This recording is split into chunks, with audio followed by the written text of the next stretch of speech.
सांगून टाका की आजपासून लोकशाही नाही, आपण हुकुमशाही आहोत.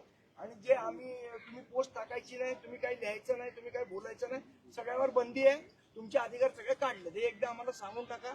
मग आम्हाला पण कळेल की आम्ही काय करायचं, कुठल्या मार्गाने जायचं, गांधीजींच्या मार्गाने जायचं, भगतसिंगांच्या मार्गाने जायचं, एकदा आम्हाला पण कळेल. असं नाही ना साहेब, असे तुम्ही उचलून आणू नका. मी तुम्हाला हात जोडून विनंती करतो, समजून जाण्याचा विषय नाही. त्यांच्या हक्कासाठी लढताय आणि अख्खा देश लढतोय.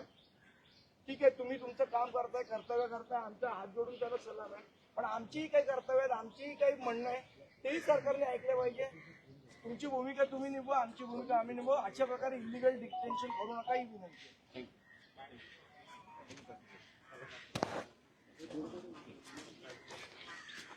मुलांच्या मनात भरपूर भीती झालेली आहे. आता इथून आपण व्हिडिओ करूया.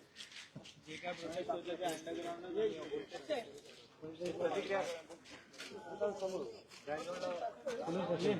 कर आव्हान.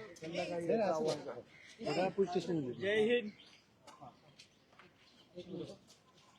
जय हिंद, जय महाराष्ट्र. कॉक्रोचेस, मुंबईचे सर्व कॉक्रोचेस, कोणाला घाबरायचं नाहीये. तुम्हाला 4 वाजता यायचंय. आपण आपल्या हक्काची लढाई लढतोय आणि 4 वाजता येऊन आपल्याला जन गण मन म्हणजेच आपलं नॅशनल अँथम गायचंय. आपल्या सपोर्टसाठी राजसाहेब आहेत, आदित्य साहेब आहेत, उद्धव साहेब आहेत आपल्या बरोबर.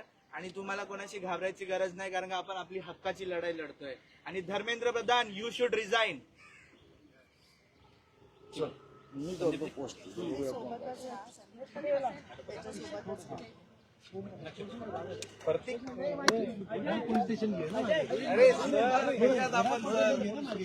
संदीपजी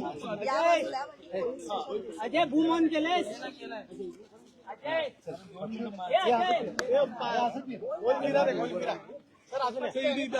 तुम्ही आशेवाला म्हणजे ते फिरतील.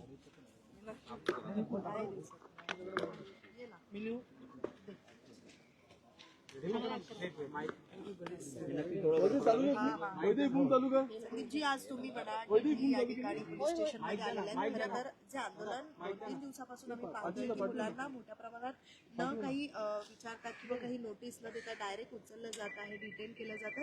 इथली काय परिस्थिती आहे नेमकी? नाही, आज मला सकाळी 9:30 9च्या अराउंड प्रणयला इथे वडाळा ट्रक टर्मिनल पोलीस स्टेशनला घेऊन आले. प्रणय हा इथल्या CJPचा मुंबईचं काम करतो. त्याचा मला साधारण 10:30च्या सुमारास फोन आला की मला असं इथे डिटेन करण्यात आलंय वडाळा ट्रक टर्मिनल पोलीस स्टेशनला. त्याप्रमाणे मी त्याला म्हटलं तू काय काळजी करू नकोस, मी येतो तिथे. मला थोडा ट्रॅफिकमुळे उशीर झाला. मी आपल्या सगळ्यांना कळवलं होतं की 11:30 वाजता मी पोहोचतोय. त्याच्या आधीच पोलिसांनी त्याला सोडलं. मी आता पोलिसांना तीच विनंती केली की एकदा आम्हाला सांगा, म्हणजे काय प्रणय त्याला काय आणलं, तुम्ही काय गुन्हा केला. म्हणून त्यांनी आंदोलनाची हाक दिली. बोललो आंदोलनाची हाक तर आज पेपरमध्ये पण आली आहे, सगळ्या चॅनलवर दिसतंय की आज संध्याकाळी आंदोलन आहे. त्यांनी आव्हान केलं, याच्यात काय मोठे चूक. बरं, आणि लोकशाहीमध्ये पोस्ट टाकायला बंदी आहे का? लोकशाहीने असं ठरव. मग एकदा आम्हाला आज स्पष्ट करा की लोकशाही संपली आहे का लोकशाही चालू आहे. मग आम्हालाही आमचे ऑप्शन्स ओपन राहतील. आज आम्ही संविधानाच्या मार्गाने, बाबासाहेबांनी दाखवलेल्या मार्गाने, शांततामय पद्धतीने महात्मा गांधीच्या मार्गाने आंदोलन करतोय की बाबा लोकशाही आहे म्हणून. एकदा तुम्ही आम्हाला सांगा की लोकशाही संपली, आजपासून हुकुमशाही चालू आहे. सुप्रीम कोर्ट पण तुमचं ऐकणार नाही आहे आणि काहीच होणार नाही. मग आम्ही बघू ना आम्हाला कुठल्या मार्गाने जायचं ते. आम्हाला पण ऑप्शन्स ओपन राहतील. ज्यांना ज्या मार्गाने जायचं ते जातील. ही पद्धत नाहीये, ही दादागिरी खपवून घेतली जाणार नाही. या विद्यार्थ्यांच्या मागे महाराष्ट्र नवनिर्माण सेना, आम्ही सगळेजण, राजसाहेब, शिवसेना, हे सगळेजण आम्ही ठामपणे उभे आहोत. पोलिसांनी काय नेमकं सांगितलं, कारण तुम्ही त्यांच्याशी शांतपणे तुम्ही सगळेजण होतात, पोलिसांनी काहीच सांगितलं नाही, कारण त्यांच्याकडे काही उत्तरच नव्हतं. झोपलेलो होतो, झोपेतून उठवलं साहेब. प्रणय, थोडक्यात सांगशील काय नेमकं झालं होतं? कारण आंदोलनाच्या पूर्वी मोठ्या प्रमाणात सगळ्याच विद्यार्थ्यांना बघा, सर्वात प्रथम मुलांच्या मनात ही भीती भरवली जाते की पोलीस डिटेन करतील, FIR करतील. तर सर्वात पहिल्यांदा विद्यार्थ्यांना सांगतो की तुम्ही घाबरू नका. हे आपण लोकतांत्रिक देशामध्ये राहतोय आणि हे जी सरकार आहे ती लोकतंत्राला मिटवायचा प्रयत्न करते. तर तुम्हाला पहिली गोष्ट घाबरायची गरज नाही आहे. आणि मी घरी झोपलो होतो, एक 8:30 वाजता घरी पोलीस आले आणि माझ्या आईला बोलले की प्रणय कुठे आहे. तर माझी आई थोडी घाबरली, कारण का तिला असा अनुभव नाही या गोष्टीचा. तर मी बोललो मला झोपेतून उठवलं आणि तसंच मला तिकडून घरातून घेऊन आले, न कारण न नोटीस दाखवता. आम्ही त्यांच्यावर संवाद साधला, थोडे वाद पण झाले, तरी मला काही रिझन नाही दिलं आणि पोलीस स्टेशनमध्ये आणलं आणि पोलीस स्टेशनमध्ये बसवलं गेलं. माझ्याकडून स्टेटमेंट लिहून गेले की मी असा आव्हान केला. तर हे कुठेतरी मुंबई पोलिसने थांबवलं पाहिजे, कारण का स्टुडंट्स अगर एवढ्या प्रमाणात रस्त्यावरती उतरत आहेत तर या सरकारची केवढी मोठी चूक आहे या सरकारने मान्य केलं पाहिजे. तसेच आम्हाला विद्यार्थ्यांना सपोर्ट करायला आज संदीप साहेब पण आलेले आहेत. तर स्टुडंट्स तुम्ही घाबरू नका, उद्या आज पण यायचं आणि संडेला पण तुम्हाला यायचं आहे. भाजपचे काही मुंबईतले नेते की रविवारचा मोर्चा हा ठाकरे बंधूंचा त्यांच्या मुलांचा पॉलिटिकल फ्युचर अजेंडा सेट करण्याचा मोर्चा. माझा त्यांना पहिला प्रश्न आहे की आमचा काय अजेंडा आहे काय नाही जनता ठरवेल. तुम्ही त्याच्यात नाक खुपसायची गरज नाही. नंबर 1. नंबर 2, जयदीप धनगडचा राजीनामा का झाला, का घेतला भाजपने, याचं एकदा कारण सांगा. आणि धर्मेश प्रधानचा का घेत नाही याचं कारण सांगा. म्हणजे जो भाजपच्या मुळाशी येणार त्याचा तुम्ही राजीनामा घेणार, पण देशाच्या मुळाशी जो येणार त्याचा राजीनामा नाही घेणार.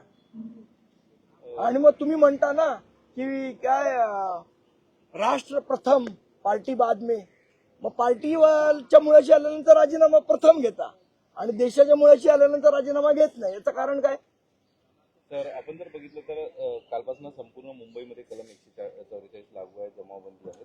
अशातच आपण मोर्चाची, तुम्हाला एक माहिती आहे का जमावबंदीचा नियम असा आहे की ती 14 वर्षाच्या पुढे 14 दिवसांच्या पुढे लागू करतायत. मग तुम्ही काय करता, 14 दिवस आज संपलं की उद्या पुन्हा 14 दिवस लागतो. हेही कायद्याला मान्य नाही आणि अभिप्रेत नाही. कायदा तुमच्या मनाप्रमाणे वाकवू नका. कायदा आम्हालाही कळतो, आम्हालाही संविधान कळतं आणि ते संविधान लोकांसाठी आहे, तुमच्या स्वतःच्या स्वार्थासाठी नाहीये. सर मोर्चाच्या परवानगी संदर्भात काय अपडेट आहे, काय सांगा. परवानगी द्या नाही तर नका देऊ, मोर्चा तर काढणारच आहे. संदीपजी, जो व्हिडिओ व्हायरल झालेला आहे ज्यामध्ये पोलीस कर्मचारी दिसत आहेत, त्या महिलेवरती कशा परत मला असं वाटतं या पुरोगामी महाराष्ट्रामध्ये असल्या गोष्टी खपवून घेणार नाही. आणि आमचे मुख्यमंत्री गृहमंत्री संवेदनशील आहेत, दिल्लीमध्ये बसलेल्या गृहमंत्र्यांसारखे नाही आहेत. मी त्यांना विरोधी पक्षात असल्यापासून बघतोय, त्यामुळे ते त्याच्यावर निश्चितपणे कारवाई करतील याची मला खात्री. पोलिसांनी दावा केलाय त्याच्यामध्ये की ती महिला जी आहे किंवा ती तरुणी जी आहे ती या आंदोलनामध्ये त्या मित्राला वाचवण्याचा एकाने होता नाही, कोणतरी ठरवा. याला रिलेटेड आहे. या व्हिडिओची पोलिसांनी पडताळणी केलेली आहे.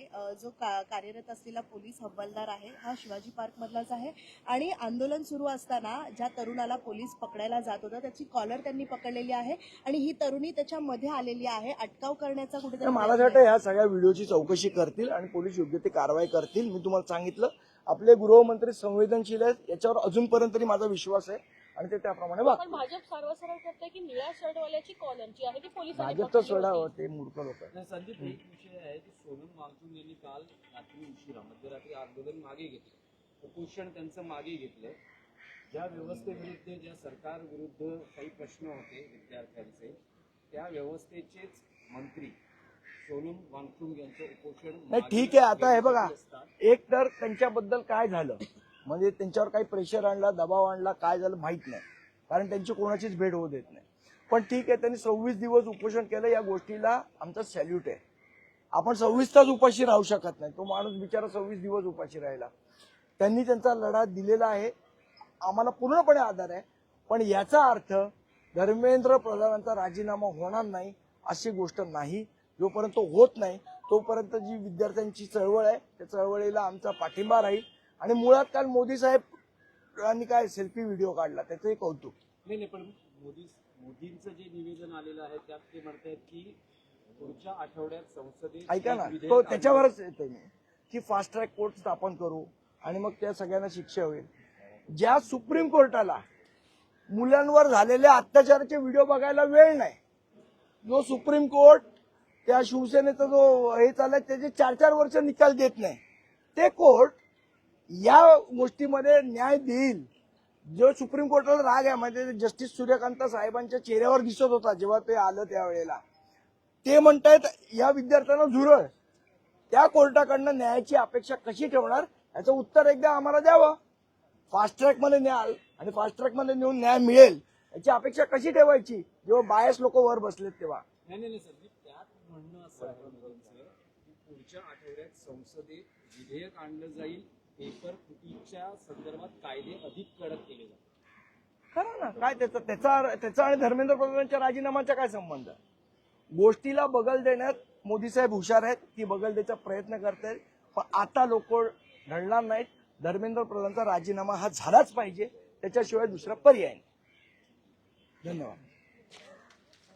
चला काय चहा बी पाजता का बोलू?